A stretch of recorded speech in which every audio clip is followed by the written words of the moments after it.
Good afternoon, everybody. On behalf of Haisur Sahagimisha, the Board of Trustees, and the committee who worked to put this together, I'd like to welcome everybody to a unique form of entertainment. I'm not sure how the two roastees feel about this, but hopefully we're going to have a lot of fun. Right? And it's really nice to see this many people gathered together, especially after the last 3 years with COVID. Putting this many people in one room was impossible. So a lot of work went into this, and what I would like to do now, let's get this moving. Hi, Sue, will you please come and bless the table?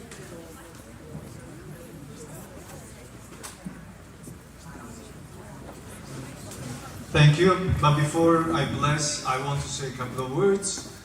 First of all, please have a seat. Thank you.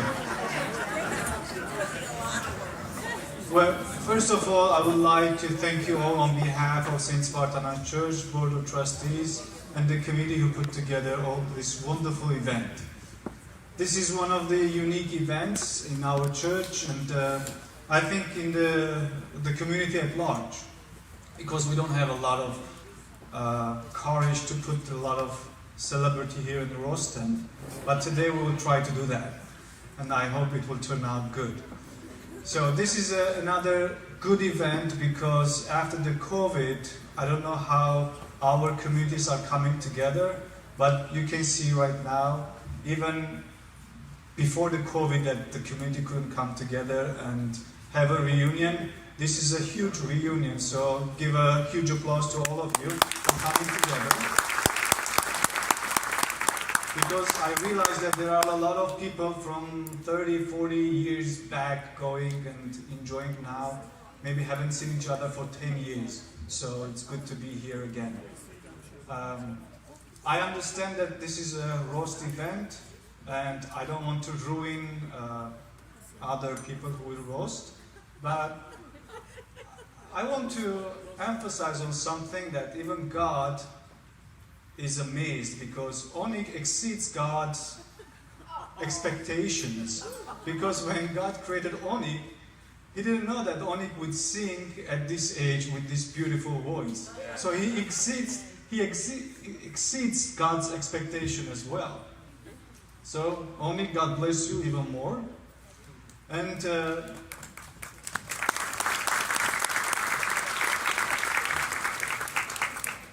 Michael, I have worked with Michael for a couple of years. When I came here, he was on a board of trustees, and he was on Narek School's board, and now he's still in. But one thing that Michael always amazed me, even in the worst days, worst time of his life, he's always positive, and he's always there to work with you. And that's another amazing character and something that Michael has in him, and he will do it, I think, continuing doing that in the future years to come. Michael, thank you very much.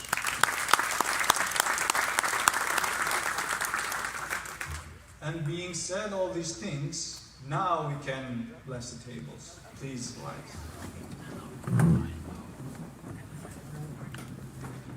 Անհոր եւ որդվո եւ օգնույսը քո ամեն օրտնեսի սերանս եւ սերանագիցքս անվան հոր եւ որդվո եւ օգնույսը քո ջաշագեսու խաության բս գերագորս որ բարգև յալեմես դիարնե օրտնյալը դերի բարգևը սյուր amen. Once again, thank you. Please enjoy the event. Նուվար.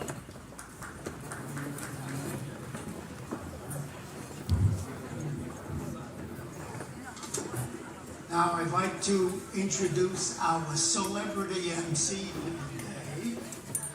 We promoted him for this event, but actually I call him celebrity because he's had the privilege of being televised 4 times, different game shows, won some, lost some. What can I say?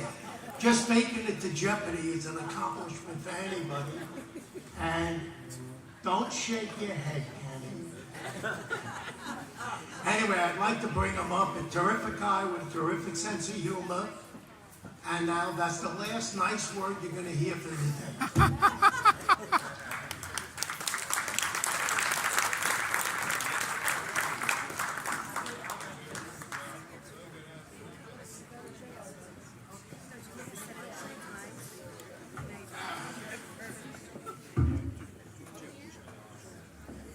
You guys understand that a roast is not supposed to be nice, right? Everybody's going to get that right now, right? Look at this. This lady's taking pictures because I see that. Because her kids were my students. And they know how bad I am. I have notes here someplace. This is, first of all, I should thank you to Bottom Onnik and Bottom Mike. Thank you for allowing them to humiliate you this way. Can the members of the committee stand just so we recognize them? Stand up if you're on the committee. Good. Stand up. All right, don't sit down. No, stand up. Are you people freaking nuts? You're roasting Onnik Dinkjian? What, couldn't you get the vampire here to embarrass him? Sit down, you ought to be ashamed of yourselves. All right, my brother and my brother-in-law taught me long ago the only way that these roasts work. The last one I did was 30 years ago. Is if I get a little hammered, so excuse me.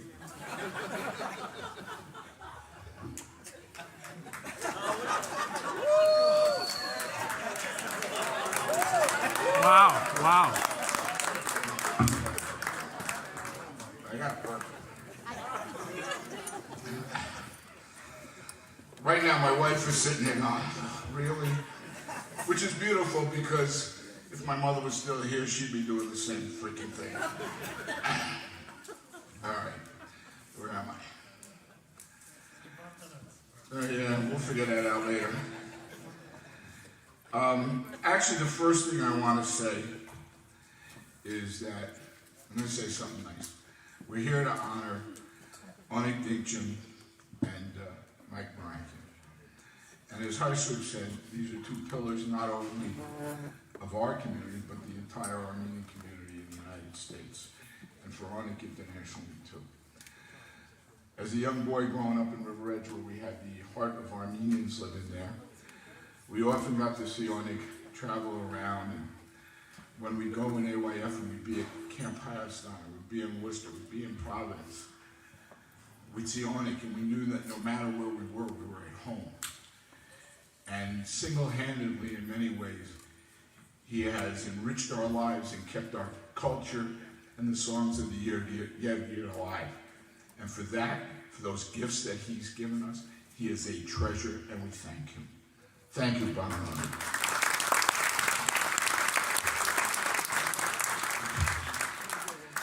And Mike crosses so many paths in our lives here. Mike's been, and when, just so you understand, Mike, when he was a young boy, well, a young man, I should say, had the privilege of being in the group of Sargavarks who escorted His Holiness Clinton the first time he came to America. And I've seen the picture. Mike's proud of it. Berj Bakhtiyarian, who'll be speaking later, is not proud because he said Mike bumped him out of the picture. But Mike's touched so many lives as an educator professionally, but as an educator for our community, whether it was for the prelacy, for our Nautic school, for our Sunday school, whether it was Camp Hayastan, whether it was serving on the board, at bazaars and everything. Mike is just a treasure that crosses every road you can cross in our community. And just so you know, because of his role in the bazaar, after this is all over, Mike will be raffling off this chair. So thank you, Mike. Let's give it up to Mike. I said nice things before. The way this is going to work is we have 3 roasters for each roastee. We're going to invite them up. They're going to get 10 minutes to trash them. And then after all 3 are done, the roastee will get a few minutes to rebut. First, but I got to ask the committee something. Where's Entro? Entro, come up here. Come up here. Look at this. This is a new generation. What, can't you remember this shit? Oh, sorry. That's right, but there's a little piece of it. Point it out. So we have Michael Entrup, and one nice thing I'll say is the Mirakian Entrup clan has been critical to this church for 70 years. I don't know if it's 70 years, I just make stuff up. That's what I do as a teacher, nobody knows. Well, Michael Entrup, I don't know why they picked Michael, I gotta be honest with you. I know he's Mike's nephew. He's an anesthesiologist. He puts people to sleep for a living. Really? What were they thinking? All right, without further ado, Mike's nephew, Michael, and Dr. Michael Entrup.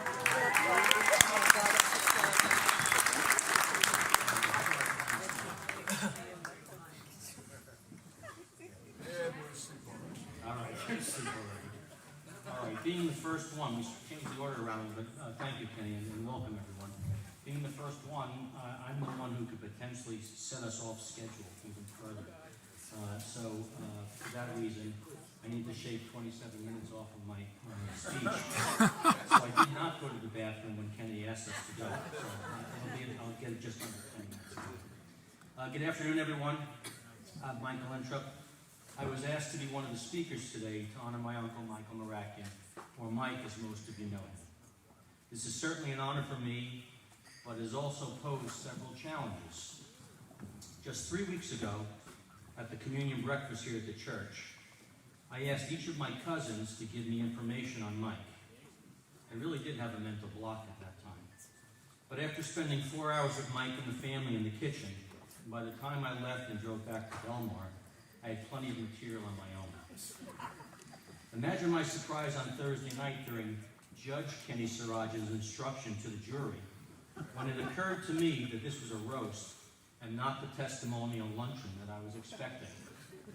After all, who would dare roast our beloved Onnik Dinkjian? So with a lot of Googling, as well as one 3-day story as told by my mother and Mike's oldest sister, Margaret, this is what I came up with. The ultimate challenge was posed by being on church property with several religious dignitaries and many young and old ears in the audience. So I'll try to keep it as clean and G-rated as possible while speaking loud enough for all to hear. What is a roast anyway? There's a lot of stuff out there on the web, many videos of Dean Martin, Nipsey Russell, Don Rickles, Chelsea Handler. Roast can be used as a verb, an adjective, and a noun. A verb, to cook by prolonged exposure to heat in an oven or over a fire. To criticize or reprimand severely. A noun, a cut of meat that has been roasted or is intended for roasting. Or a banquet in which the guest of honor is subjected to good-natured ridicule. However we choose to use it, Michael Mirakian, today your goose is cooked. This is not going to be one of our quote-unquote friendly family games of toddler after our holiday meal. As I stated earlier, I'm honored for this opportunity. As the oldest of the second generation of American-born Mirakians, I've known Mike the longest in my entire life. I'm the author of the name that stuck with him for almost 66 years, Dada. There's been plenty of Michaels in the world and throughout time, but only one Dada. We've had our fair share of Michaels in the family. He was Big Michael, I was Little Mike. With his son came Bizdig Michael, and when he was no longer Bizdig, we settled on and have maintained Dada, DM, and Mike, so as not to confuse with our little Armin Michael. So this afternoon, I will talk about our one and only Dada. Dada always liked firsts. The first and only son of Satanik, and you guessed it, Michael Mirakian. The first to graduate college, the first to get an advanced degree. I remember the time that he took the entire family to Mama Leone's and paid for it with his very first teacher's paycheck. I fell short. Be prepared. Now, some of you may not know this, but he was also one of the first to have membership in New York's Playboy Club. Yet on the day he treated the family to dinner, he chose vermicelli over Vorix and took us to Mama Leone's. So way back then, he was able to perform a risk-benefit analysis. I can only imagine what Grandma Satanik would have said and done if we had gone to East 59th Street that day rather than West 44th. There would have been a lot of unrepeatable Turkish slang and a pulled ear or two. Dada was always full of surprises and likes to play practical jokes. Once it almost backfired on him. I'm going to take you back to May 23rd, I think 1971. The gorgeous Barbara Yaganian was walking down the aisle to be joined with Michael Mirakian in holy matrimony. Now, as you all know, in the Armenian tradition, it's customary for the bride to be late for her wedding. When Barbara approached the altar, where was Dada? Well, he was standing right there, but he chose that particular morning to shave his mustache. And it was a great mustache. I only saw one other mustache like it my entire life. And it was on a counselor in my first year as a camper at Camp Iaston. And it may be a surprise to him, but he's up here on the dais right now, Jimmy Darduni. It's been about 55 years, but it's nice to reconnect, and you haven't changed one bit, except for the mustache. But let's get back to the wedding day. Barbara only knew Dada with a mustache, and I know that she probably felt that she was sleeping with another man on their wedding night. Not that that was acceptable or anyone would admit it and do that before marriage in those days. So Auntie B, instead of roasting Dada, we should be toasting you. Not only for that day and what you've had to put up with for more than 50 years, but on that very day, long before the advent of cell phones and text messages, you gave the world our first euphemistic initialism, WTF.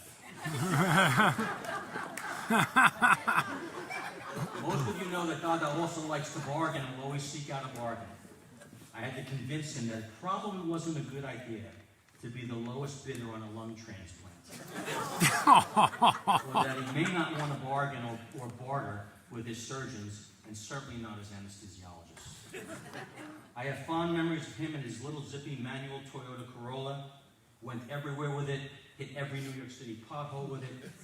He kept his hood and my gun bag in the back seat as we went to Hauntesses and the Armenian old age home picnics. Do any of you remember the highlights of New York? Yep. Michael was in that group. He probably got close to 50 miles a gallon with that car. Now today, he'll drive 50 miles to save 5 cents on a gallon of gas, 50 cents on a pound of Boston sugar, $5 on a 5-pound bag of pistachio, or to get an early bird seat at the $19.95 Twin Lobster Special. We all know that Dada possesses great knowledge. It's been said that knowledge is power, and that with great power comes great responsibility. For the younger folks in the audience, the quote originated in the Bible, Luke 12, verse 48. Not Uncle Ben to Peter Parker or Spider-Man. Dada appreciates his responsibility and obligation to share his knowledge, and he's more than willing to do so with both family and others. Now, over the years, I've introduced a number of those others to our family. And Dada would afford no less than 3 hours talking to each of them, usually on a single topic of expertise, and amazingly never overlapping or repeating a topic of discussion. A wide range of topics such as the history of the Armenian people, church rituals and traditions, believe it or not, Jewish culture, Armenian delicacies, Oriental rugs, and the price difference for a gallon of gas at Costco versus Newport is getting throughout the tri-state area. 3 hours each. It was like a docuseries, but instead of Run Forest Run, we had our own Talk Dada Talk. Now some would say, and some still say, that being in a relationship with me is a full-time job. After all, I'm a male, if I can still use that pronoun nowadays. I'm a Mirakian, and I'm also a Michael.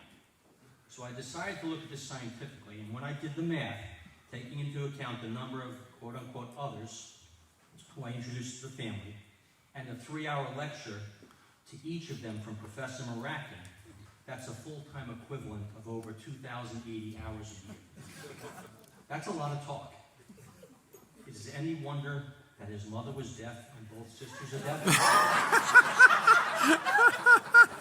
Is it any wonder that even with hearing aids and fresh batteries and maximum volume, that his sisters still can't hear him? Is this irony? No. They figured it out. Maybe Barbara and the rest of us have yet to discover this hidden secret. Now, we were instructed, better yet ordered, to not be nice today. This is, after all, a roast. But for a moment, I go back to my Mirakian bloodline and our approach to life. First, we make all the rules. And if not possible, then we break them. So on a serious note, Dada, at an early age, you became the patriarch of a Mirakian family. We've cherished and benefited from your knowledge and willingness to offer the shirt off your back. The most important gift you have afforded us is something that you can never replace or gain back, and that's why it is ever more special and precious, and that is your time. You've directed us in what it means to be Armenian, what it is to have faith in God, the importance of family and friends, and what is expected of us as Mirakians. Your strength, perseverance, and resilience have guided our family through celebratory gains and heartbreaking losses, along life's roller coaster, and through health scares and scary medical issues. While some of our dreams and plans may be altered, our spirit will never be broken. We now more than ever depend on you and those gifts you have afforded us. It's my privilege to be your nephew, to share the same birth name, and to honor you with some good-natured ridicule. We love you.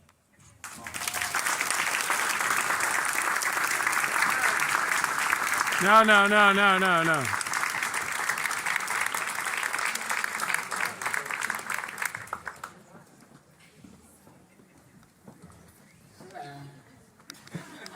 Okay, now we gotta, hang on. Did I ask for you yet? I did? What's your name? Speak loud. You are? All right. We break rules. No, we do that. All right, so we got, this is the problem. They just told me their names, I can't remember. I got it, take it easy. Which one was this one? And that one's, okay, we got Pelavanian and Mirakian. Okay, we got Melanie Mirakian and Nina Pelavanian, Mike's grandchildren, who are going to do a little presentation for us. So let's give it up for the girls.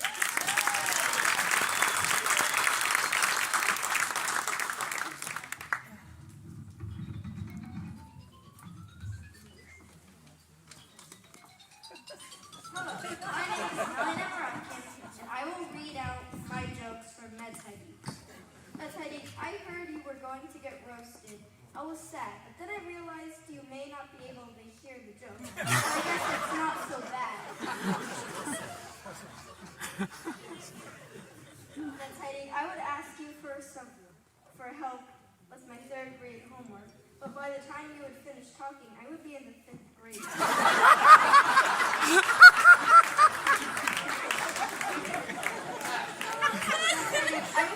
I always wanted to have breakfast with you when I sleep over, but by the time you wake up from your beauty rest, it's lunchtime. So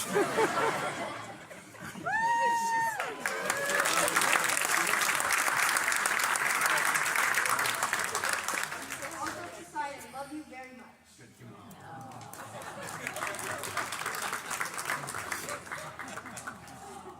Hi, I'm Nina, Michael's first grandchild. But even if you just met him, you can tell my grandpa loves us. But a good raffle's a close second. He takes it a bit too far when a holiday starter over 50-50 and he raffles off the best dessert. He's a great person, but we all know my Medheidi is quite loquacious. But sometimes it gets out of hand. Like one time, my Medheidi was talking about his early life, which was a long time ago. I was about 3 at the time, and I fell asleep, like everybody does when he talks. And right when I woke up, it was my 8th birthday, and my kid was still talking. No hard feelings. I love you. You're a big person. And I'll be here all night, people.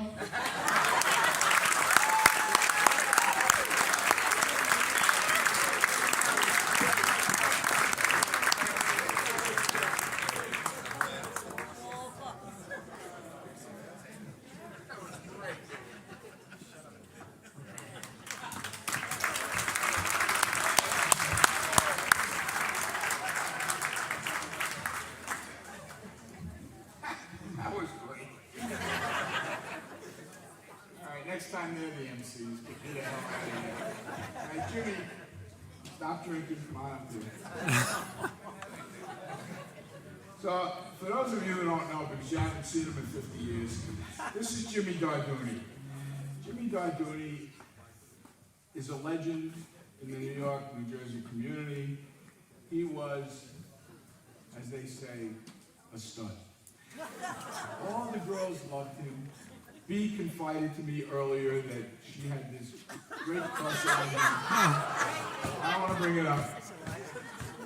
And at Camp Hyaston, when he was a CIT, all the little girls, oh, I'm gonna get Jimmy, I'm gonna get Jimmy, I'm gonna get Jimmy. All the guys hated him because the son of used to make us run up the hill at Camp Hyaston with a freaking log in our arms. The most frightening thing about Jimmy is, and you'll realize this when he talks, he's a professor, an adjunct professor of English at Toro College. That's one people pay to go to. You give refunds. Listen to Jimmy, he can't speak English, he's teaching English. All right, here you go, Jimmy.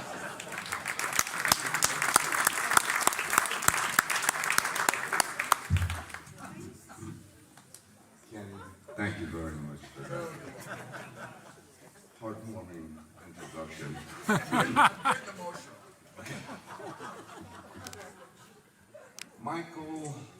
Michael. With a family member or friend, we know that he's a man of a few words. Actually, a few thousand words. I first met Michael at Camp Hyaston, I believe it was in 1955. I was 7 years old. My parents took me to LaGuardia, put me on an airplane alone, and I landed at Logan and was picked up by Eric Kashikian and Hank Russian, 2 counselors at that time. Fast forward 2 years, 1957, I was 9, 10. Michael was 13. And he and Burge were the older guys in the camp, and whatever they said, whatever they did was gospel. We looked up to them. Unfortunately, that's why we're all in therapy right now. One night, and I remember this so vividly, one night, someone came into our cabin, walked over to my bunk where I was peacefully sleeping, and said, "Wake up, get dressed." I said, "What for?" It was Michael, who said, "We're having midnight flag raising." What? I got dressed. He's one of the older guys. I looked up to him. Went outside the cabin and saw all the campers lined up, standing at attention, in flag raising formation. We didn't raise flags, that would be disrespectful, so what we did instead was to raise the undergarments of the older girls.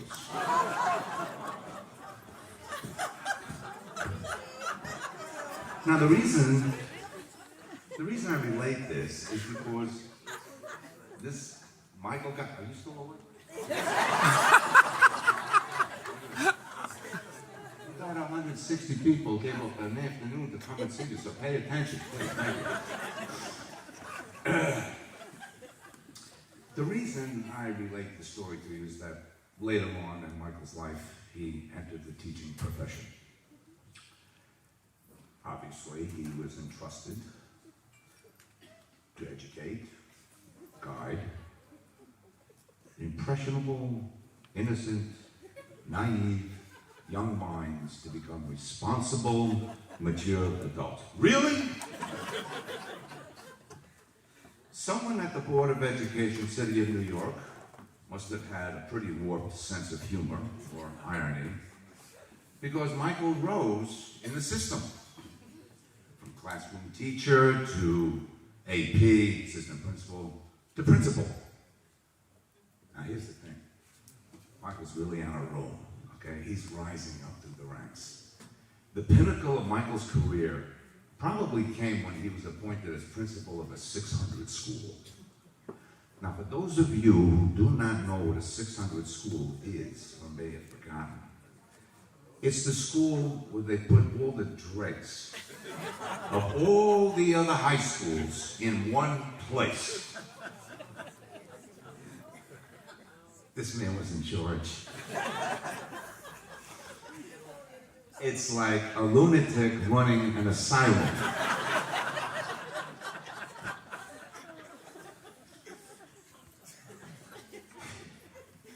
We know that at times Michael is not wrapped too tight. Okay, well, that's a given. A crazy man running the asylum, a person who years before could have been charged today with child abuse for waking up a 10-year-old kid out of a sound sleep to see underwear raised on flagpoles. See, but here's the thing, and this is true.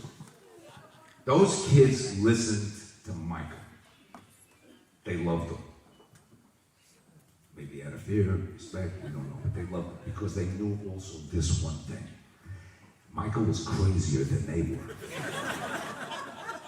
So how do you get along with crazy kids? You out-crazy them.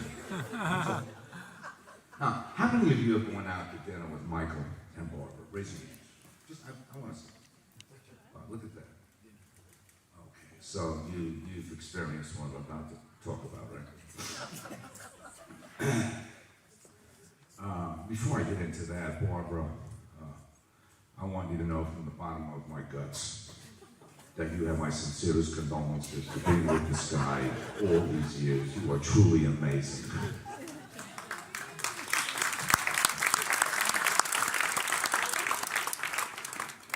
You've noticed that Michael loves to talk. He'll start 2 stories at the same time.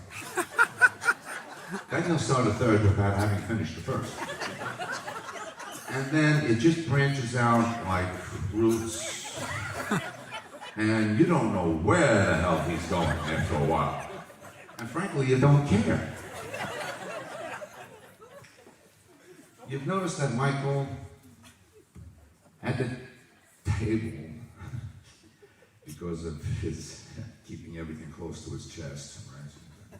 Main course comes, Michael is only up to appetizers. Dessert coffee arrives, he's starting the main course. The bill comes, he's starting dessert and reading the Turkish coffee grounds. I'll bet you that everyone here has had this thought at one time or another. Maybe I should have brought a change of clothes for breakfast. A roaster usually says something nice about the roastee at the end. So here it is.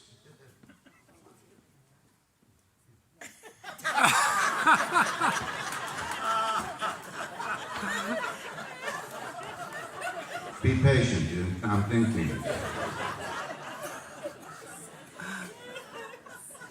I guess I've run out of nice things to say about this guy over here.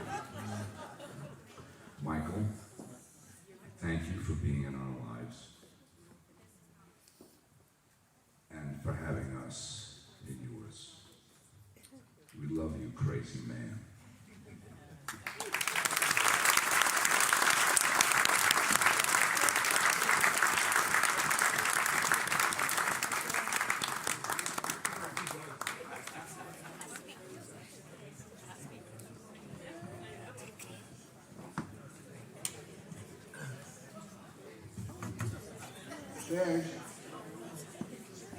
Okay, our last roastie of Michael is someone who's known him, as he put it, for over 70 years. But look at this. Come here, come here. Look at this. You guys know Michael Kemoyan? All of the old people got that one. When he was younger and had black hair and a black mustache, he looked like Omar Sharif. Some people get that one. All right. So, Michael, no, you're there.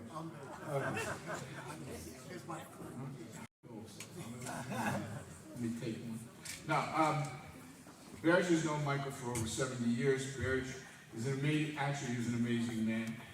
For those of you who don't know, he's spent several parts of the last decade living and working in Armenia and running a test lab for I don't know what, because I really wasn't paying attention when he told me.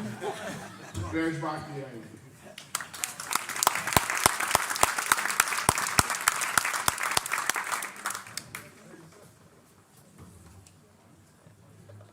Before I begin, I just want to say one thing. I have been waiting over 70 years to do this.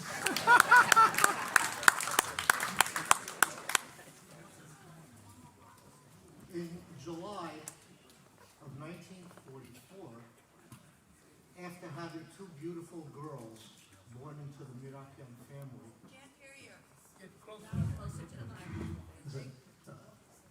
born into the Mirakian family, a son was born, who they named Michael, thinking that he was an angel from heaven.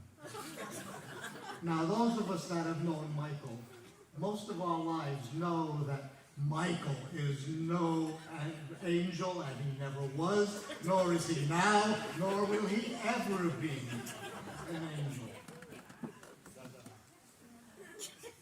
We've known each other since we were about 8 or 9 years old.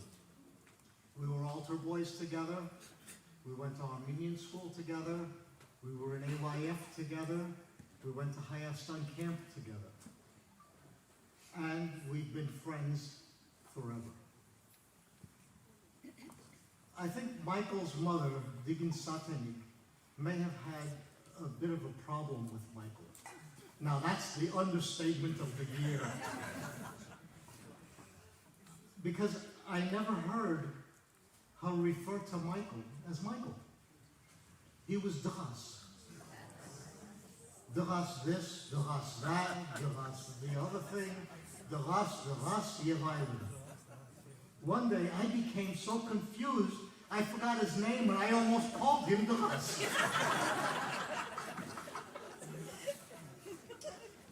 Our priest at Saint Illuminators at that time was Derarsen Simonias, Vohor Matsoki.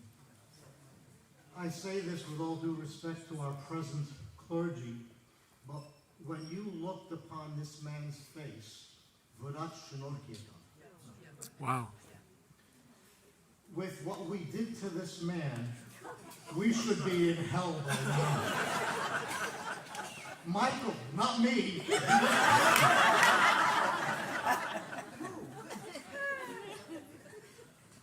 One Saturday, we were cleaning the altar. Deadhide kept the wine he used for communion. Now, wait, Deadhide only bought the best for the congregation. A $2 gallon jug of Gallo. Now, it may have been even cheaper, I don't know.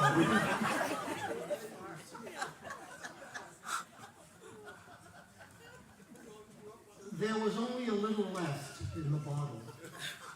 Michael looked at me, I looked at him, and we both looked at the bottle. Need I say any more? Now, when Deadhide asked us about it, we didn't know what happened. We lied to Derarsen. We're definitely going to hell. Michael, not me. Derarsen, originally a priest in Moscow, was exiled to Siberia by Stalin. In some way he escaped and he got to New York. He was an older man, and he was a little bit slow going up and down the stairs. At that time, the men's room was in the basement of the church. So during the week, Deadhai used to use the ladies' room, which was upstairs. Now, we must have been about 12 or 13 years old, I don't remember at this point. And Michael and I were smoking in the men's room. Would you believe that was the day Deadheim decided to come downstairs and get handfuls? Now, the entire place is full of smoke. It was so thick that you could cut it with a knife. And Deadheim says, "Incha kanum, watching Deadheim." He was looking at Michael at this point, and he says, "Hooligan!" It was obvious that he meant Michael, not me. I mean, really, we are really going to hell. Michael, not me. However, on the altar, we took our work very seriously. Each time we turned to face the congregation, we would check for the girls. If we saw a good-looking girl in the congregation, we would signal each other with our cameras. Make sure that everyone saw her.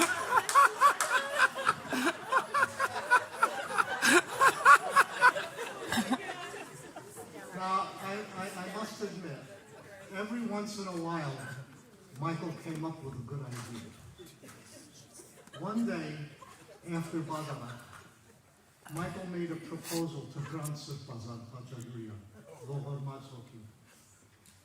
He suggested it would be a good idea if we had Badara at 6 o'clock in the morning. Now, the reason was very logical. This way, when we were out on Saturday night, we wouldn't have to go home and then come to church. We could go straight to church.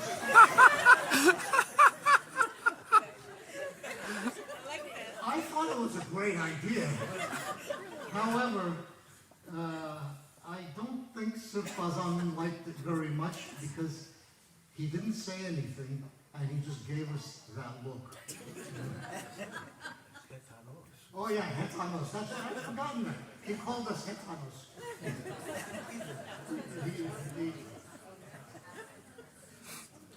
Armenian school was another story. Wednesdays and Fridays after school, we would go to Armenian classes at the church. Our teacher was Varkesa Harania. Another of our angelic friends, Dinkjian was also in the class. One day, we came to class, and Barana Haranya was fuming. Somebody had put trash in his desk drawer.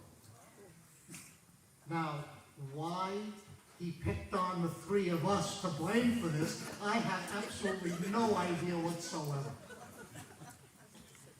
Now, I know I didn't do it.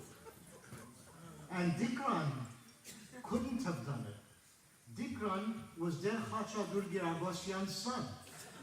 Now, you tell me, would a priest's son do such a thing?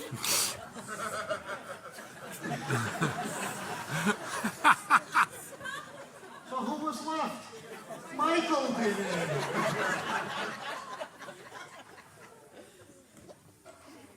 One year, we decided to celebrate St. Patrick's Day. Now, I realize St. Patrick's Day is not as important a holiday as St. Mesrod's Day, but we decided to become Irish. Unfortunately, well, before that, I was known as Dennis Milad, and Michael was Michael the boy. Unfortunately, other than getting drunk, we couldn't get any of the girls to accept the fact that we were Irish. Now, we look Irish, don't we?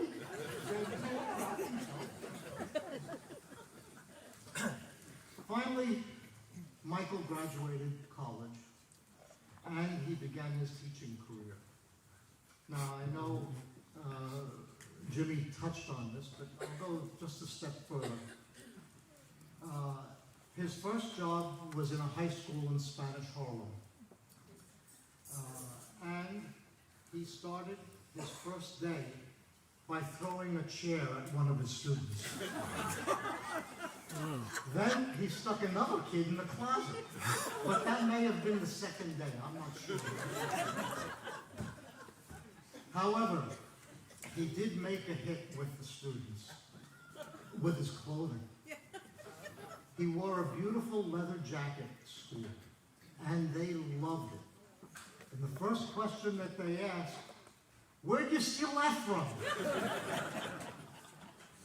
Also, they couldn't pronounce his name, Mirakian. So Michael became known as Mr. Moroccan.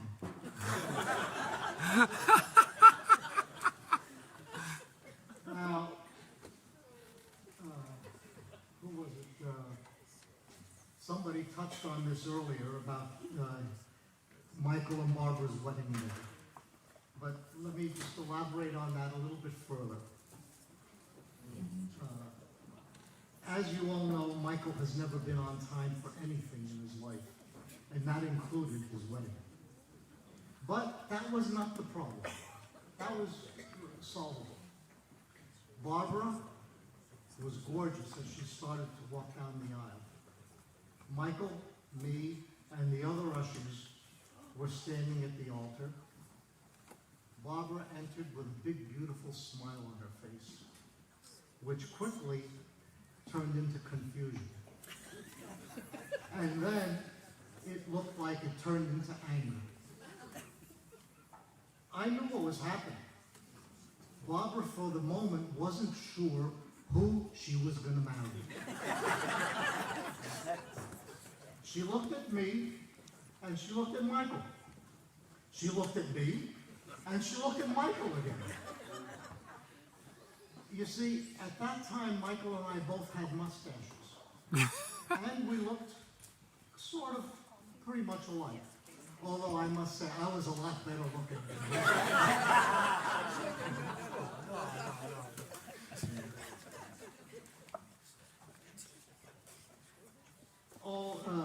That morning, Michael, in his inimitable wisdom, decided to shave off his mustache. And yeah, it started that way, right?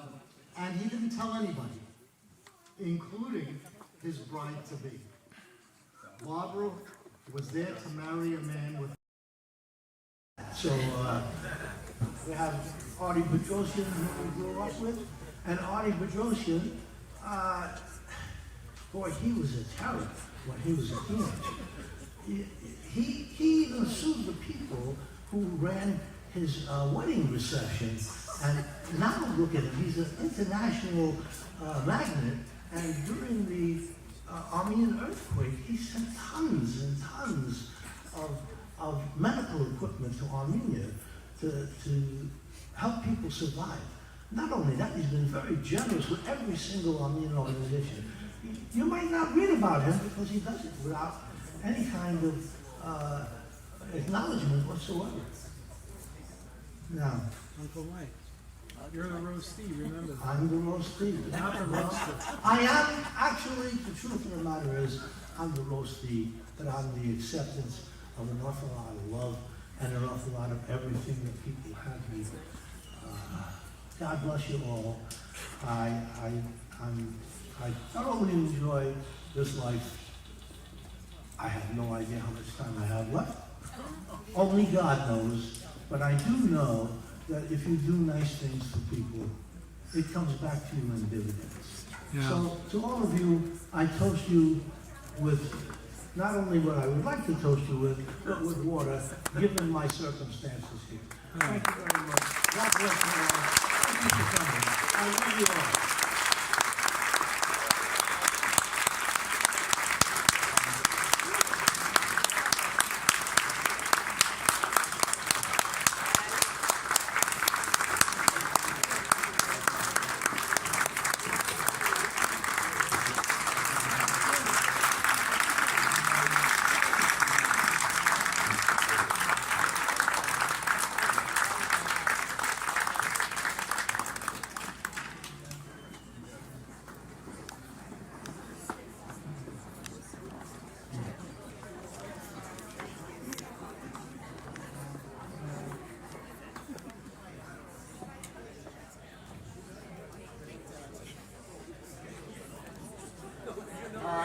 Before we bring the people to roast Onnik up, I have one kind story about him that I tell people. Those of you who don't know me know that I got married very late in life. I hold the record for Siraj and men. I got married at 38.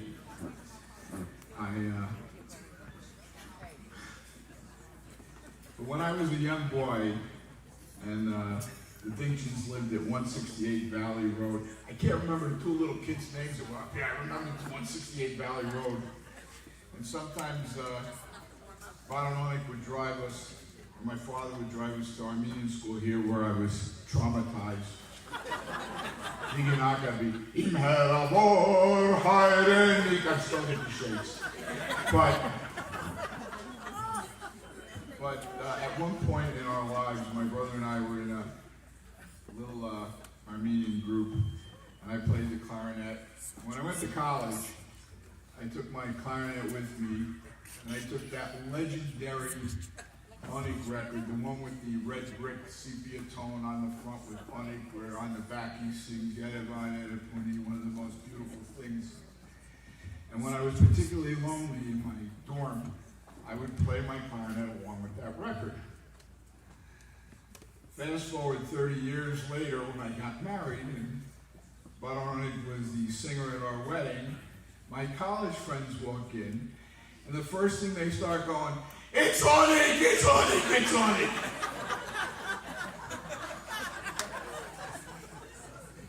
They all knew. All right, so our first roastee is Avi Alashayan. Avi, I don't know, I wish I had something good to say about you, but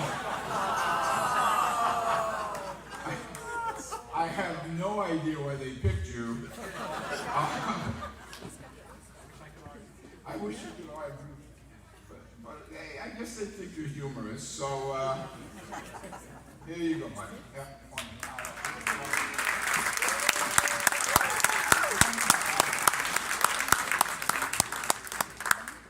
Before I start off with Michael, if you want to go a little longer.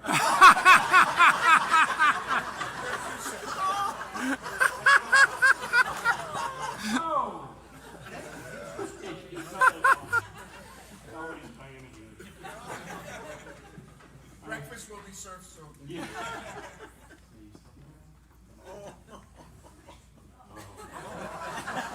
Thank you, okay, so when I reached out and asked me, what? Closer. For anyone who knows me, that's the first time that's ever been said. I'm an Alashayan, my voice carries. So when Onnik did ask me to be a part of the roast for his father, I thought, yeah, sure, why not? What could go wrong? Poking fun at one of the most beloved entertainers most of us have ever had the pleasure of seeing, dancing to, and knowing. So, with that, here goes.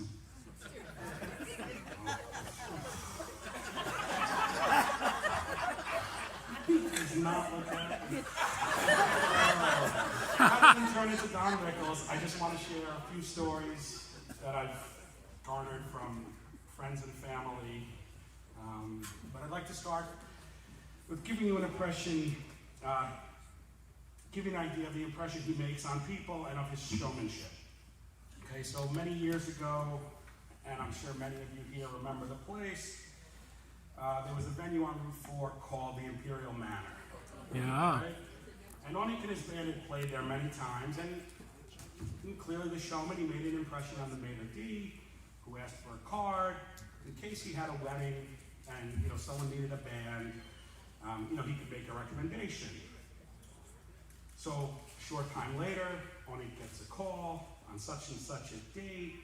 Are you available? I have an Armenian wedding. And Onnik checks his calendar. They're available. They take the date, and they show up on the day of the wedding. Well, they show up on the day of the wedding and start setting up, right? And well, since Onnik only has to set up the tambourine, he decides to walk around the room, look at the cards, figures, It's an Armenian wedding. I must know somebody here. Let me go see what's going on. No one's there yet. And he ambles over to the card table for the seating, and he sees the bride's and groom's names. It says, Tristano is marrying Federico. And he's thinking, I'm going to recognize somebody now. Even though this is an Italian wedding. And a bit flustered, finds the maitre d' and he says, what's going on here? What is this? And he goes, well, it's a wedding. I booked you for a wedding. I'm sure you've played weddings before. And then he says, well, what kind of wedding? And the reply is an Italian wedding. Onnik immediately says, but we're an Armenian band. And the maitre d's horrified. He goes, oh no, I called the wrong band. It's a half hour before guests start showing up. There's no time to get a new band. Onnik the showman, the show must go on. Clearly though, this reception, Onnik will not be singing in the new couple to Hatsupesa. Well, Onnik looks at the band, they talk for a minute. They know one Italian song, the Tarantella. They start the festivities with a rousing rendition of the Tarantella. The place erupts. Everyone's on their feet, dancing, whooping it up, having a great time. They play for as long as they can, 6-7 minutes. Fade it out. Next number, Cotton. The dance floor empties. The guests look around. What the hell is this? So, they fade out Cotton. Onnik turns, looks at the band and says, Tarantella. Everyone gets up. Oh, we're having a great time. And, as the night continues, it's Tarantella, holla. Tarantella, hoi nasa. They somehow make it through the wedding, and as they're wrapping up, relieved, because this night is coming to an end, the bride's father comes ambling over to the bandstand. He looks like a very serious fella. The kind of guy you really don't want to be on the wrong side of, so I'm sure they're all a little nervous. And he comes over to the bandstand and he says, hey, which one of you is the leader of this band? And Onnik steps forward, thinking, oh, no. Wondering where could this possibly be going. And the bride's father looks him up and down and says, I don't know about that other shit you guys were playing, but you're the best Italian band I've ever heard. 1 hour overtime. Hit it!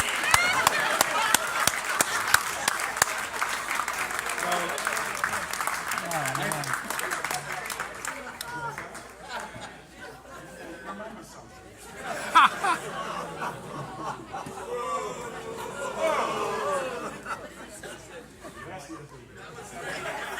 So another wedding story, real quick, right? Playing at a wedding venue that has 2 or 3 weddings going on at the same time. We've all been there, right? And the band uncharacteristically shows up late.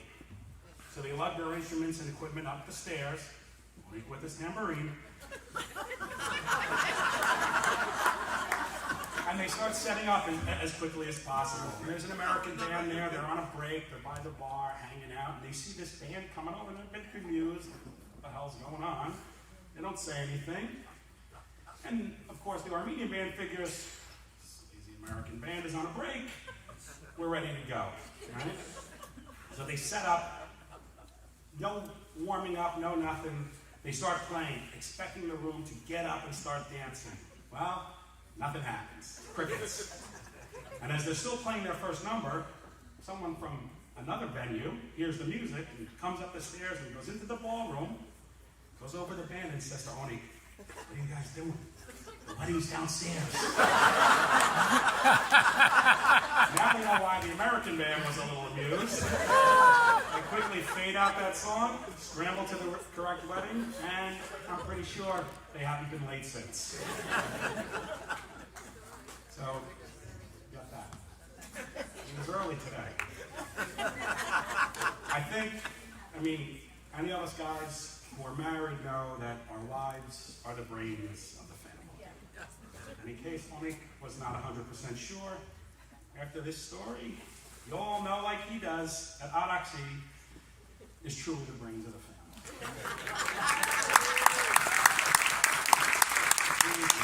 You're getting there. So one Saturday night, not too many years ago, Onnik's grandson Kyle is out at a bar hanging out with his buddies, and his cell phone rings. And he looks down to see who's calling, and the incoming call says, Pepe. Kyle, of course, finds it a bit odd, because he's never gotten a call from his grandfather on his cell. Not even sure his grandfather knew how to use his cell phone. And if Onnik really wanted to talk to Kyle, that call would have come from his grandmother, Meme. And the phone would be passed over to Onnik at the right time. So figuring this must be an important call, he excuses himself, goes outside, and answers the call. And of course, it's Onnik, and he says, Kyle, oh, it's you, thank God. Because I have to tell you what happened to me. And he goes on to tell Kyle this story. And I thank you, Kyle, for sharing this with me, because I love it. So Onnik starts, he says, the other night I'm home, and the house phone rings. And you know, I don't answer the phone. That's your grandmother's job. But she was in the shower, and something was telling me to answer the phone. This is an important call, rather than letting the answering machine get it. So I answer the phone, and I hear your voice. Grandpa, Grandpa. A bit flustered, because he hears panic in Kyle's voice. He says, Kyle, is that you? And he hears, yes, Grandpa. It's me, Kyle, and I need your help. Right away, Onnik thinks, good thing I answered the phone. Yes, the house. What is it? What do you need? Grandpa. Call him Grandpa. I broke my nose. I'm in the hospital, and I don't want to tell Mom and Dad. I need $1,000 to fix my nose. Can you send it to me? Can you send it to me here? And he gives him some information. And he says again, please don't tell Mom and Dad. I don't want them to know. Onnik, clearly flustered that his grandson is in a jam, says, okay, Kyle, okay, Taras, I'm here for you. I'll take care of it. Thankfully, just then, Araksi comes into the room, and of course is a bit surprised to see Onnik has actually picked up the phone. She sees the panic on his face, so she immediately takes the phone and says, hello, listens for a few seconds to the broken nose story and says, oh, really? That's too bad. And slams the phone down.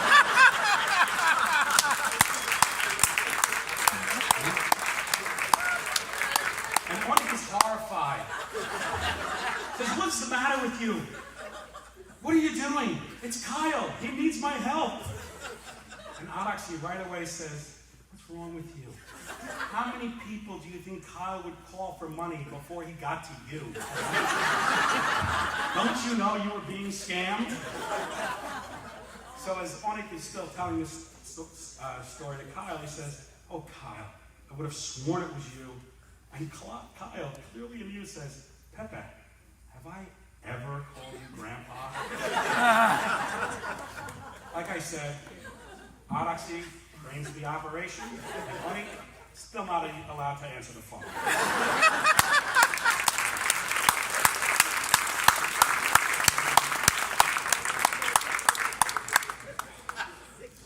I'll go on.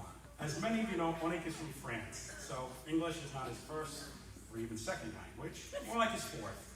There's French, Armenian, Dinkjian, I guess, see Armenian, and then of course English. So if you think he's getting up there in age and forgetting this or that, nope, that's not it. He just doesn't know. One time he's telling a story to his grandchildren, Adam and Kyle, and he gets stuck on a word. Looking for the right word in English so he could continue the bedtime story he's weaving. He stammers a bit, he's looking around, hesitating, pausing, and finally, because she could see where the story was going and couldn't take it anymore, Ada blurts out, him! The word you're looking for is him! I'm sure that's not where it ends, but I think this story here will give you an idea of where that starts. So one day Onnik is working on a project in his garage, fixing something, who knows what. And truth be told, the way I understand it, not the handiest of handymen. So as he's working, he looks at his 10-year-old son, Ada, and says, Ada, please go to the basement and get me the, and Ada, the wise ass, offers, hammer? No, the pliers? No, and Ada chimes up, screwdriver.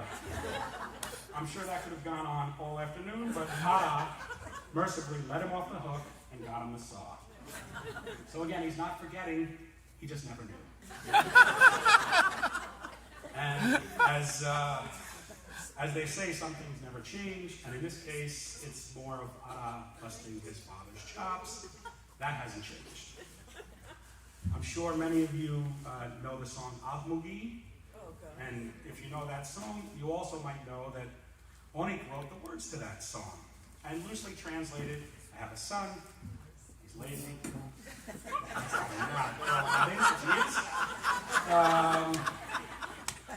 I have a son, all he wants to do is sit around and play music. Why doesn't he shut this music, shut this noise, Ahmugi? Why doesn't he get married and give me grandchildren? Well, needless to say, Onnik, the showman, enjoys performing the song and playing it out. Turning to Ada, who's always carrying the tune in the back, right, playing the holy keyboards. And he loves turning and wagging his finger and, as he sings, saying, shut this music, give me grandchildren, what are you doing? And loves singing the song, and Ada sucks it up, and finally Ada's had enough. He says, one day, he says, Dad, I think it's about time to update the song. I got married. Your grandchildren dance to this song. The words to the song just don't make sense anymore. Update the song. Nonsense, Onnik tells him. People like the song. They like the way it is. They like the way I perform it. I'm not changing it. What do you know? Of course, Ada, the respectful son, says, okay. And he plays the song as part of the playlist and says nothing. Maybe he's biding his time. But finally, as he's playing a concert performance with his father and the band, the time comes for Ahmugi.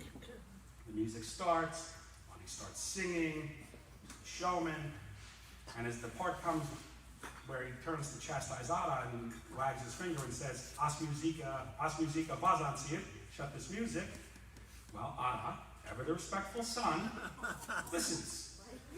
He stops playing, gets up, and walks off stage. And since he was pretty much carrying the tune, once he stopped, the rest of the band stopped.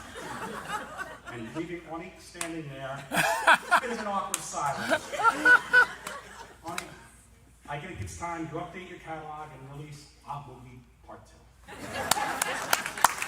Thank you.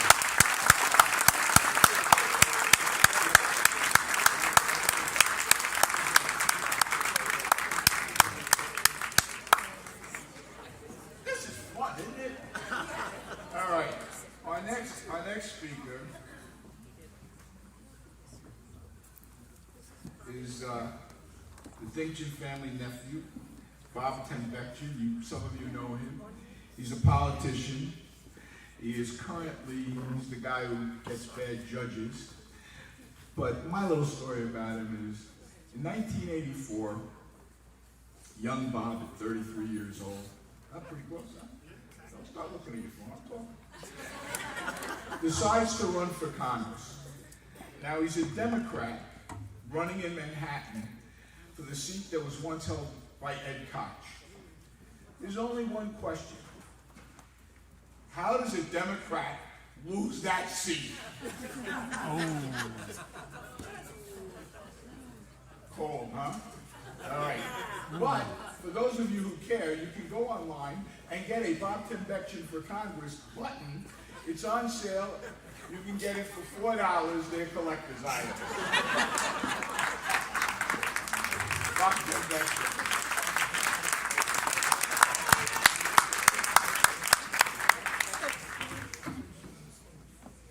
Kenny, we're in church. You couldn't wear a tie?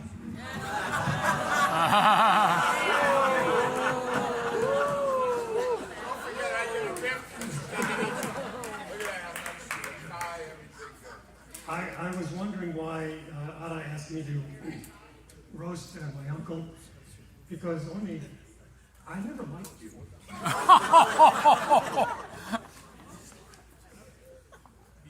And then I thought, all right, why not me? But why you? I mean, I could understand roasting Ara, didn't you? I mean, after all, he's accomplished something in the music field.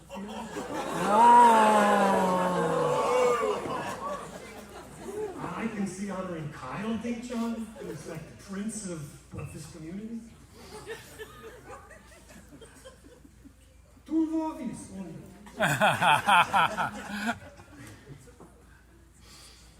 Never gonna get elected. I just forgot about 8 Armenians.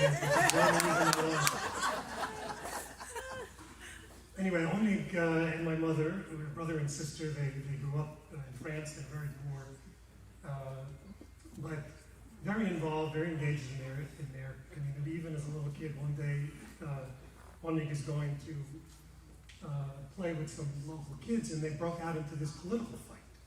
One kid is a staunch Ashman, the other kid is a staunch Punjab, and then they're joined by a third kid who's a Ramgavar.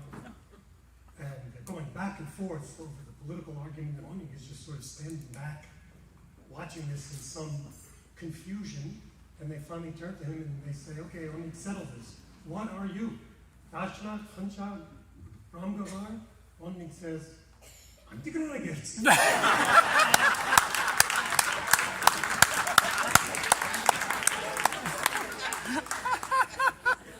Dinkjian, we have our own language, and we make up our own stories and traditions. When I was very little, I couldn't say the Dinkjian word for uncle, which is dai. I could only say dai.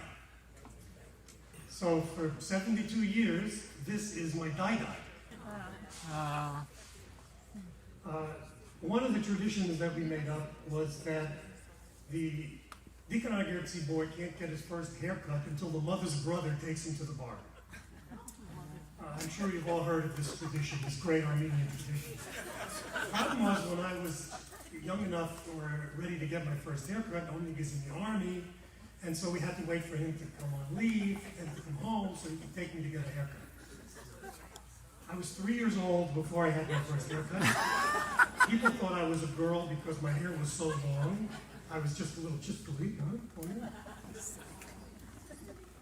I'm going to throw some Dinkjian words around. If you don't understand them, my apologies.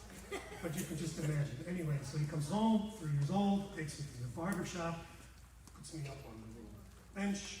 I get my first haircut. I'm happy, my mother's happy, he's happy. The next year, I'm 4 years old. I'm taller than he is now.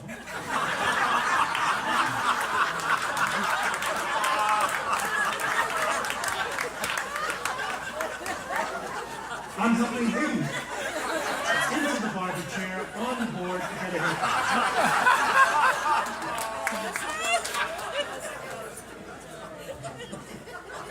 He's taking notes. All right, so Onnik is upset that this is happening and that he's not bigger than he is. So he prays to God, he goes to church, he lights candles, he offers anything if God will just answer his prayers and give him some more height. And after a life of service, God miraculously finally answered on me. He said, no.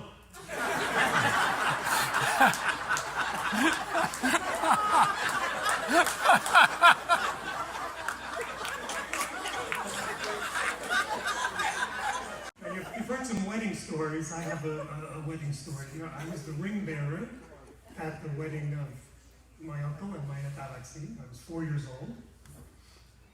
I took him for his wedding haircut.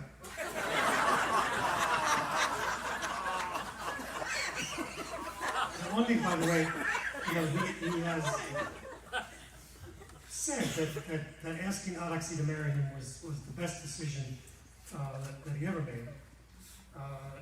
And that she as he says many, many times, is responsible for his success and good fortune. And I have news for you, Dai Dai, we all say that.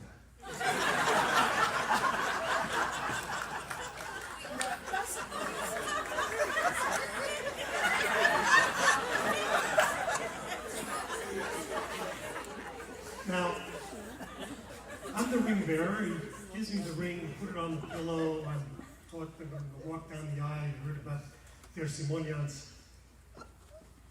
This is Dai Dai's ring.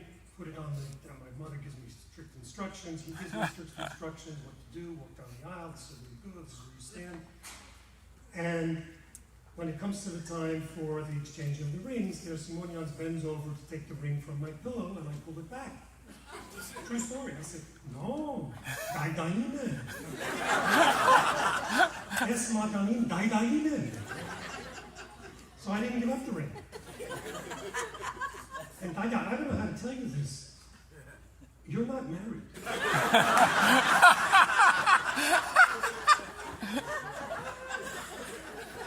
Auntie is saying, oh, what a relief.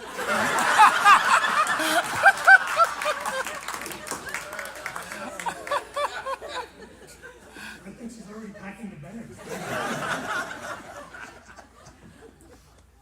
Anyway, you all know there isn't anybody here who hasn't danced to his singing, you know his music. He's probably one of, in his own mind at least, he's perhaps one of the most famous Armenians on the planet. One of the few, if not the only ones, to have been honored by the Library of Congress, the Kennedy Center, certainly.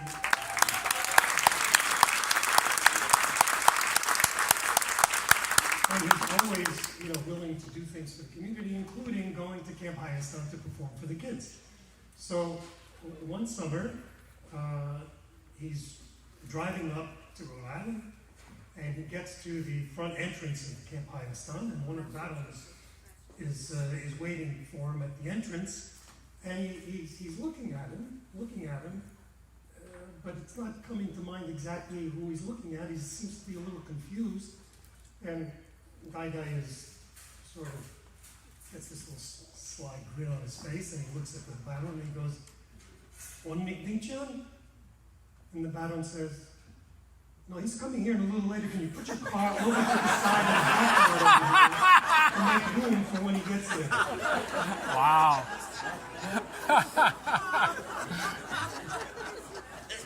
Now, fortunately, Dai Dai doesn't drive anymore, but he's learned something very, very valuable.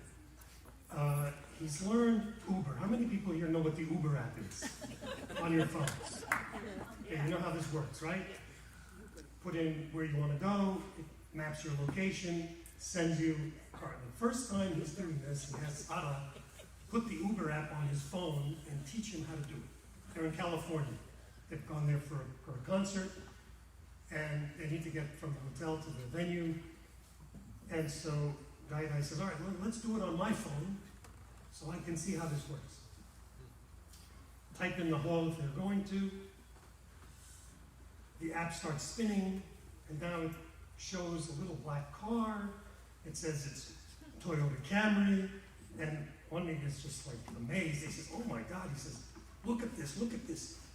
This is the car. It shows which way it's going. It's making a right turn now. It's making a left turn. It's showing where we are. We're standing here. This is amazing. Then he looks at the name of the driver, and it says, Sarkis will be arriving in 5 minutes. And Dai Dai looks at the phone, he looks up at Anna, and he goes, how does this know we're Armenians?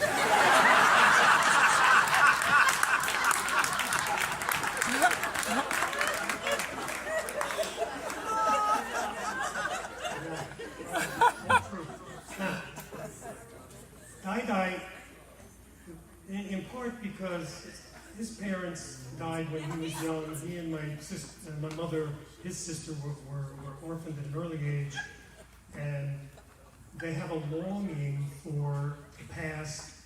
He's a very sentimental and nostalgic person. And one way all of us Armenians know how to get in touch with our roots, of course, is in food.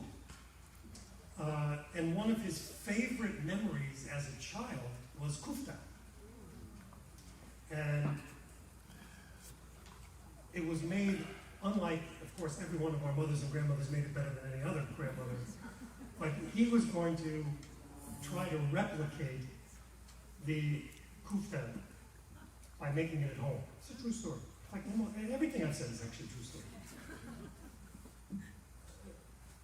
So he gets the nichuk and he gets the bulrud and he knows how to shape it in his hands and makes a little igloo shape and he puts it in the water, it's boiling, it comes out. It looks like the kufta his mother used to make. But as soon as he tastes it, he realizes it's dry inside. It's dry kufta. In order to be good, it's got to have yolk. It's got to be coming out, the poison of butter has got to be coming out. So what's he going to do? He's made this entire dish, bowl of kufta, and he can't let it go to waste. Brilliant idea. He gets a syringe. And he puts some lard on a pot and he boils it down to liquefy it, and he puts some in the syringe, and now he's not going to disturb these kuftas, and he starts popping the syringe into each kufta to get some of that actual yolk flavor, right? It tastes fun, it's not so bad. Now he's got to share it with my mother, so he gets in the car and he's coming to New York. He's in New Jersey, my mother's in New York. He's going to drive some because he's going to explain to her how this works.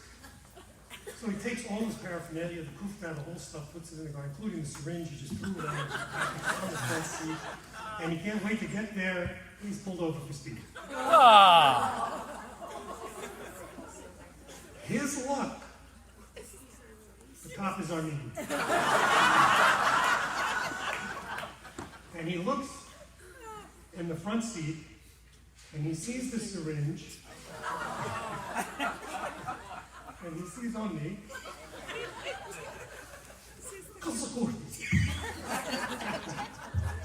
Again with the kufta.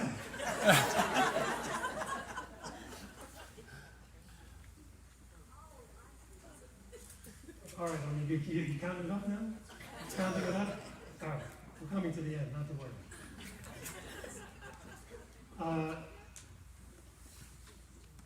He's very inventive. He's got the most extraordinary sense of how to make good things out of adversity, including soon after he and my aunt bought their first house, 168 Valley Road, River Edge, New Jersey. And I mean, they had lived in a small apartment. They were really struggling for money. They everything that they could to scrape together to get a down payment and to be able to get a mortgage on the house. And they bought this house. But it basically wiped them out in the beginning. They didn't have anything left. And it just so happens that 2 days after they move into the house, big snowstorm. Big snowstorm hits New Jersey. He's got the car in the driveway. He's got to get to work. How's he going to do this? Because he doesn't have. Then he remembers his daughter Anna has a beach pail and shovel. How big is this? Ever inventive, he goes out into the driveway with this little shovel.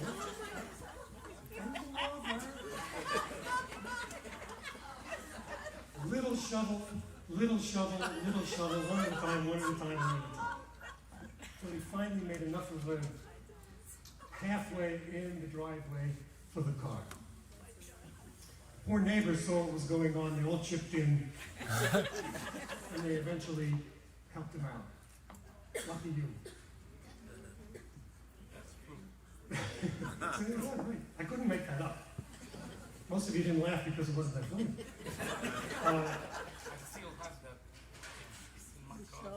Oh my God. Yes, because you never know. Anyway, you heard about Guy's handiness. Well, he actually, when they lived in Florida, his pride and joy was his garage, which had his woodworking equipment and tools, and he would make these beautiful cover sets for the family.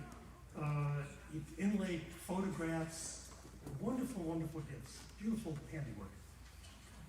And then one day he decided that he was going to build a replica of an Armenian village, which he did. There was the Bakkal, there was Zangagadun, there was all sorts of, there was one of everything in this little miniature Armenian village that he built. But there were 4 churches. There were 2 Orthodox churches. There was the Armenian Catholic Church, and there was the Bohorgan Church. And so I was looking at this beautiful piece that he had put together, all these wonderful, intricate little features of an Armenian village, and I said, but Dai, why are there 4 churches here? And he says, because I don't go to those 3. Actually, there isn't a church in the Armenian world that Dai can't walk into, be recognized, and command with his voice. Because if God said no when you were asking for height, there is one thing that he did that has been a blessing to us all. He gave you a very big voice.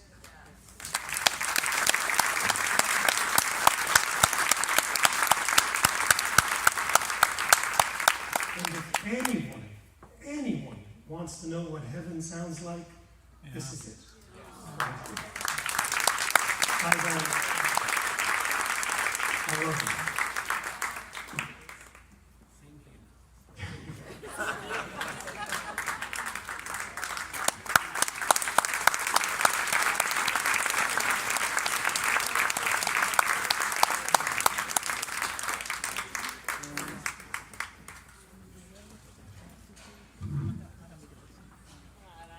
Can I ask for you yet?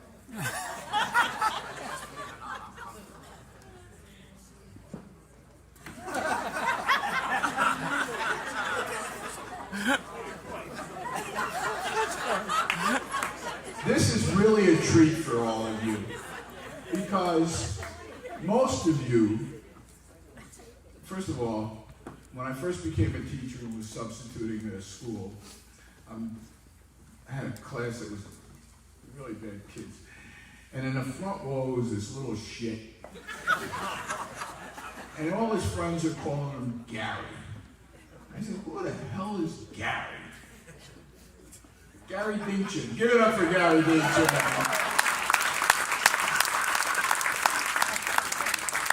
Had to do it. Now look at him. See, he's still quiet. Here's the amazing thing. Many of you have never heard Ada speak. Ada is one of the most uncomfortable people at a wedding. He doesn't want to have to meet and mix with people. He's just happy sitting there strumming his own little instrument. Some people got that one, some people didn't. I know which table's got it.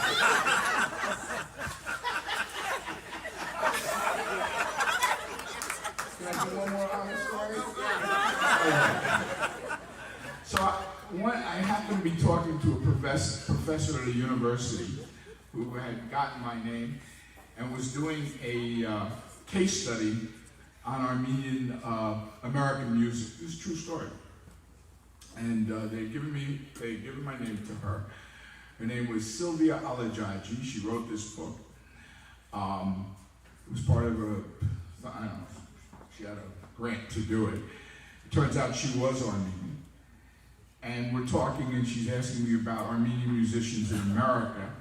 And she's talking to me about the Vospikins, and talking about Chickanemian. And then I said, if you really want to talk to someone, because Ada is an amazing musicologist. I mean, he knows everything. I mean, I really have to give him respect for that. And all of a sudden I said, I can set you up. I can arrange interviews for you with young Steve Vospikin and Ada Dinkjian. And she goes, "You know Anna Dinkjian?" I said, "Yeah." "Okay, can I talk to him? I don't need to talk to you anymore." It's always the freaking musicians who get the girls. Anna Dinkjian.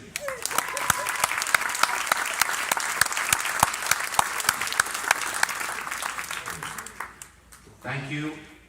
I would like to begin by thanking the committee for putting together this roast and giving me a chance to roast my father.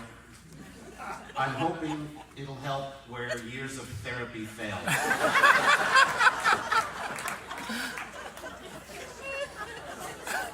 It's nice to see Haisur. You know, with all his connections, you think he could have done something about the weather.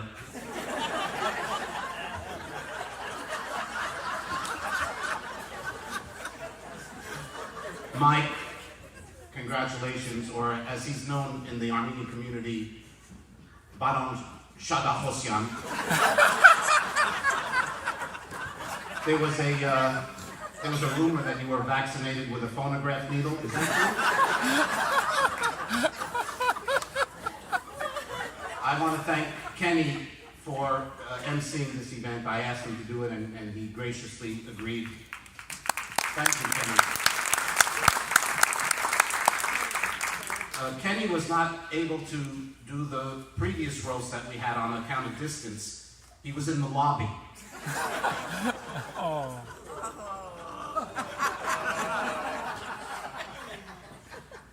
Well, if you didn't like that one, I have another one for you. At dinner the other day, I asked him to pass the salt and pepper, and he had to make 2 trips. Oh. Well, you people obviously don't know great humor. All right, now we get to my father. By the way, Kenny, you just said the musicians get all the broads. It's specifically the singers.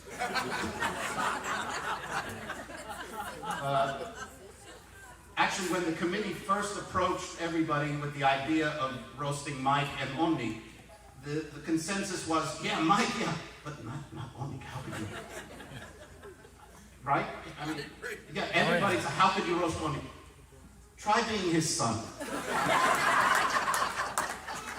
I've been waiting 60 years for this.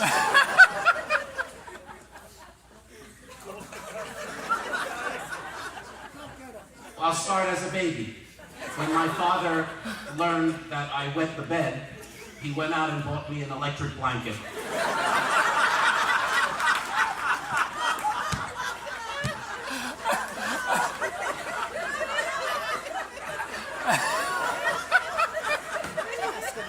Really inappropriate. When I was about 12 years old, I remember the 4 of us, our family, we were having dinner, and my father very calmly said, "Ara, what did I find in your bedroom today?" Oh God. I started to think, what could he have found? And I'm going down the list, but as I was going down the list, I said, "I don't know, Dad, what did you find?" And he said, "No, you're going to tell me." Oh boy. So I'm going down the list. There were 2 things, 2 possibilities. I had found a Playboy calendar. 12 fold-out pictures of naked women. It was as if God said, "This one's for you." And of course, I hid it under my bed. That he could have found. The other thing was, truthfully, I was playing with matches. I was lighting them, getting the thrill of the fire and blowing them out, and doing this, a few times. He could have found the matches. So, Dad, I don't know. No, tu ni says. So I'm trying to weigh which is the worst one. I figured the matches were worse. It's more serious. So I crossed my fingers and I said, "You found the Playboy?" And he said, "What?"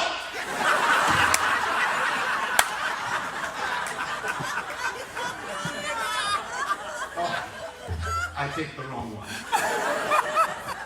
Go bring me that thing. So right in the middle of dinner, I have to go into my room, go under my bed, and bring the Playboy calendar and put it on the dinner table in front of my mother and my sister. And as if that wasn't enough embarrassment, he opens up the first page. And I'm trying to look the other way, and he says, "What is this?" Dad, I'm sorry. And then he goes to April. How about this?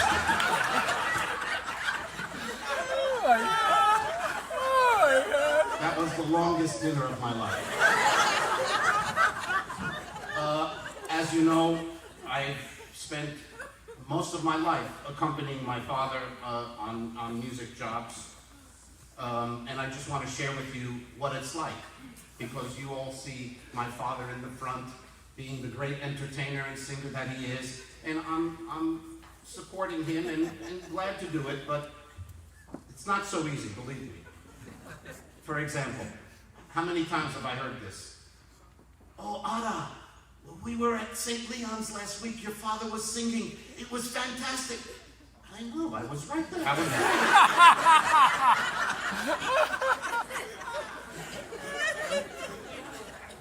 Or, for example, the band, somebody requests a hale. Okay, sirov. We start playing a hale. That instrumental folk dance where the men and the women, and it's sweating, and we're playing for 10 minutes, and everybody's dancing and sweating, and we're playing, and we're into it, and finally we finish. And they run up to the stage and go, "Abris Onnik!"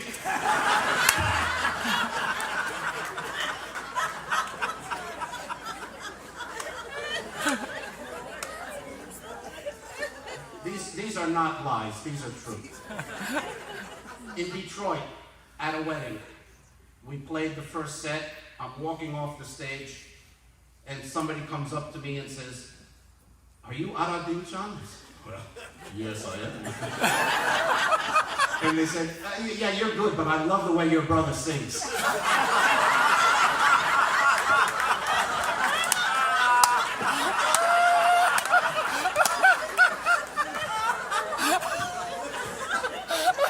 These are all true, folks. It was on this very stage, we were playing a dance. And we're playing, and my father turns, now everybody's looking, you have to understand our perspective, that everybody's looking at the bandstand, they're looking at mainly Onnik. And I'm kind of behind him. And he turns around and looks at me and makes this gesture, and he's speaking to me. Of course, nobody could hear what he's saying, but he says, "Ara, you are a little too loud." I said, "Dad, please don't go like this, pointing towards me. People may misunderstand what you're doing."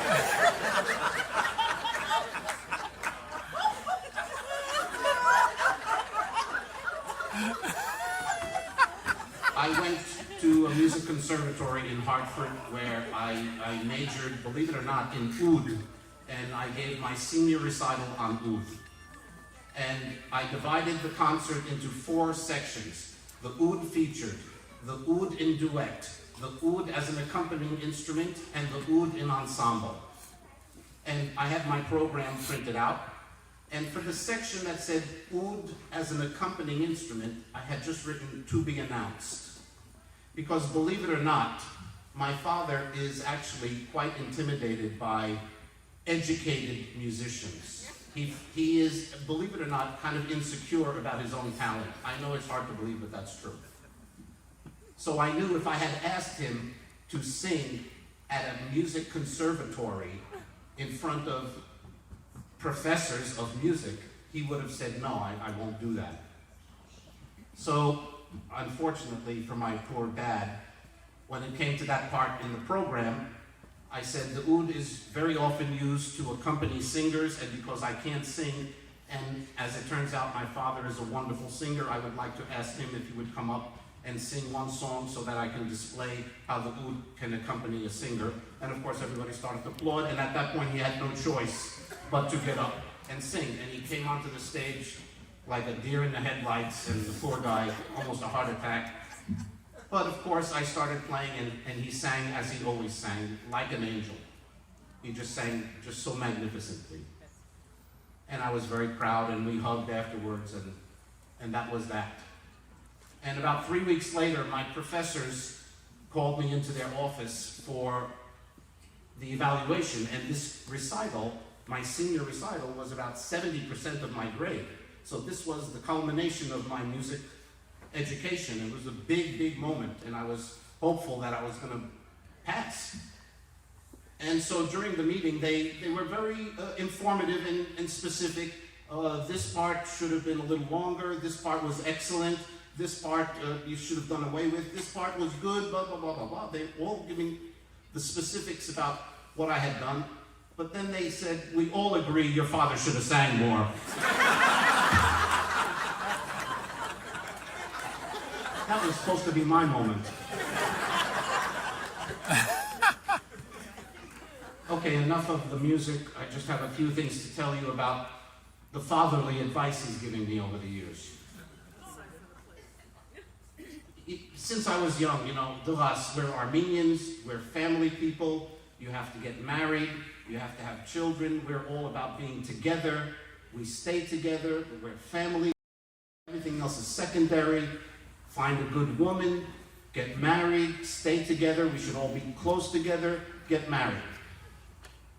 So sure enough, one day I went over to him, I said, Dad, I found the woman I want to get married, and we're going to get married. And he said, oh, now you're going to see.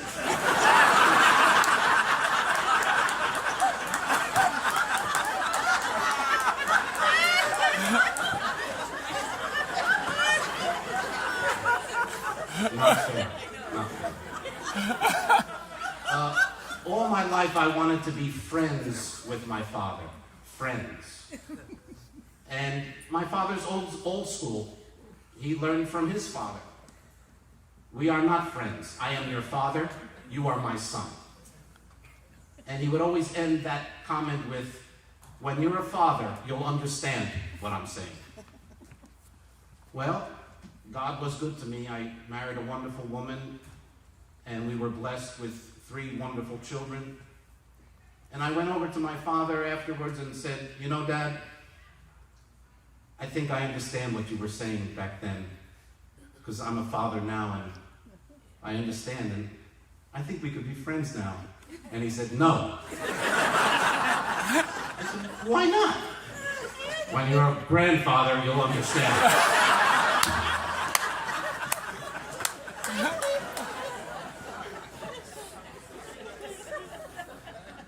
So after that, togetherness, we were family, we stayed together. One day, my parents said, we're moving to Florida.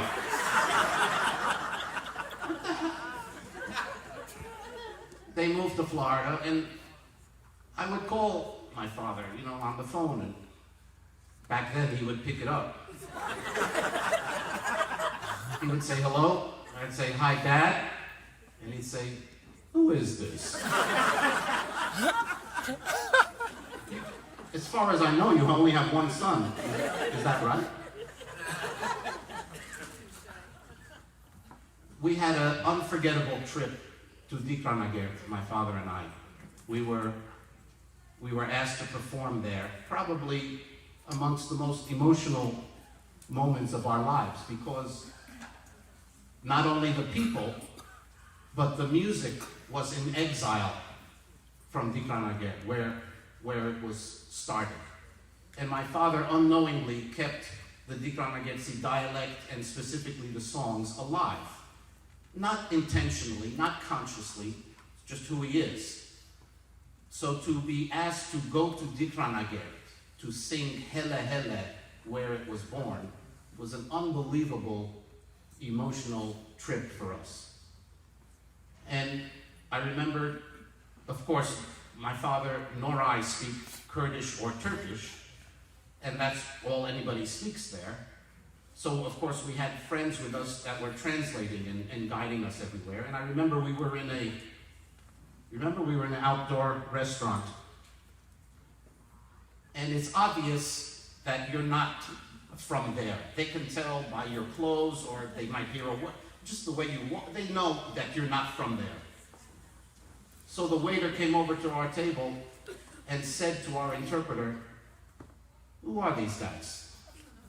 So she says to them in either Kurdish or Turkish, I don't remember, father and son, they're Armenians from America, but their ancestors are from Diyarbakir or Dikranagir, and they came to visit. And the waiter checked us out again and said, "Oh, nice. Which one is the father?"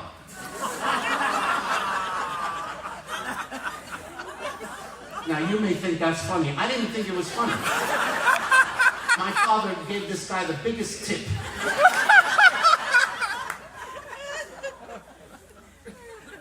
I only have one more thing to say, which is that tomorrow, May 1st, is my father's 94th birthday.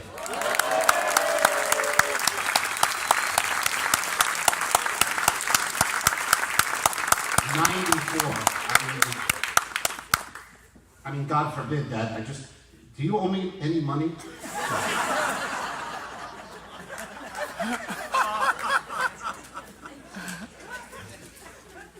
The truth is, I don't know a father and son that have the relationship that my father and I have. I'm the most blessed person in the world, and I love you dearly, Dad.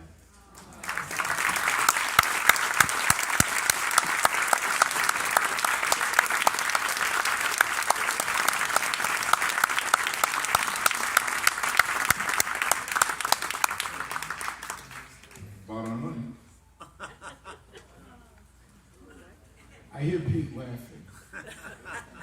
I'm not going to tell the real story about the bathroom at St. Illuminators. People didn't know you didn't have to go down the stairs. You could have gone through the kitchen in the back, outside to the patio. But that's a different story. Onnik, it's your turn to get back at those who roasted you. Please come here. Mike, should I just give him, where's Anna? Should I just give him the mic? Help me out here, please. Can you come? Okay. Ladies and gentlemen, there's only one. Onnik Dinkjian.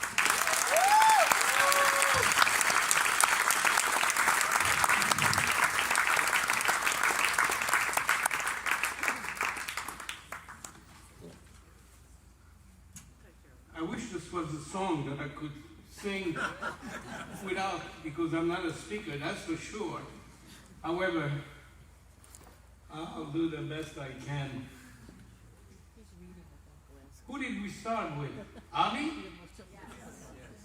He was the one, right? Where is he? Avi? You had no business being here. I don't even know who you are. Really, honest. Well, speaking of rebuttal, Bobby.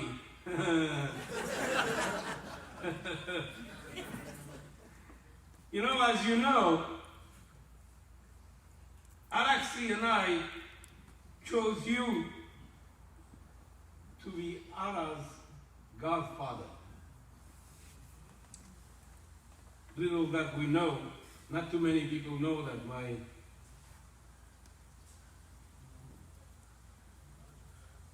But after hearing your speech, I think it's obvious we made a mistake. All right, after that, so many things you said, we did make a mistake, that's for sure. And you, Anna, cool. After we had your sister Anna here, we were so thrilled. And we figured, let's have another one. They're so cute, they're so nice, and I love little ones. That's another big mistake we did on our part. the only rebuttal that I can say, however.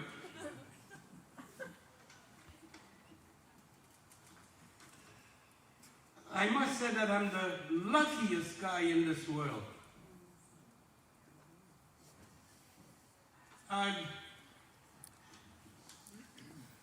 wish I could speak with what's in my heart.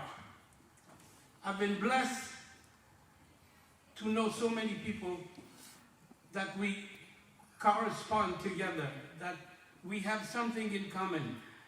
I love you all, and I'm very proud to say that. I know you think of me as a, not only just because I sing, but I would like to say that for me, for who I am, what I am, I think, I don't want to speak anymore simply because I'm saying things that probably doesn't even make sense. Yes, it does. Again, I'm the luckiest guy, starting from really less than anything. And today, I have hundreds of people at this roast here telling me that you love me or you like me. Well, it goes more the other way around. Thank you so very much. Thank you so very much. I love you all. God bless you. And that's it.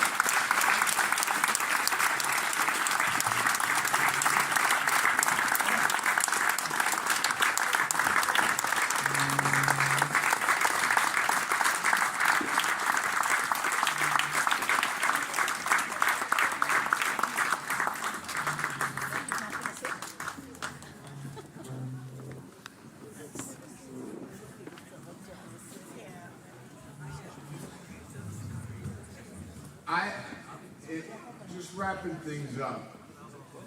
First of all, I don't know if you just sit for 2 seconds. The bus isn't I suck as shit. Look at this. Anyway, I don't know if you guys realize, for these guys who did the roasting for Michael Lentrup, who left, I guess, he really didn't give a shit.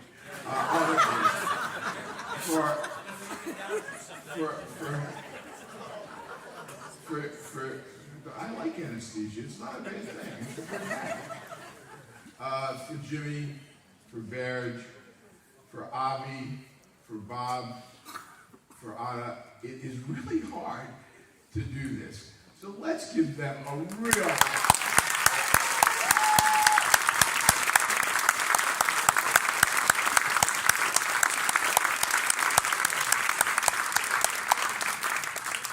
To the committee, I don't think anyone could have expected this to be as wonderful an afternoon as it was. So, even though some of the people did not know how to tell time and went over time.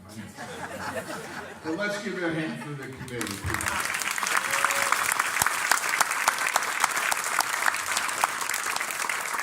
And last but not least, how lucky we are to have 2 men like this. They are fabulous. They are treasures. They are part of our lives, they are part of our heart, they are part of our history. Please, one more time, stand for Mike and I, please. Thank you, everybody.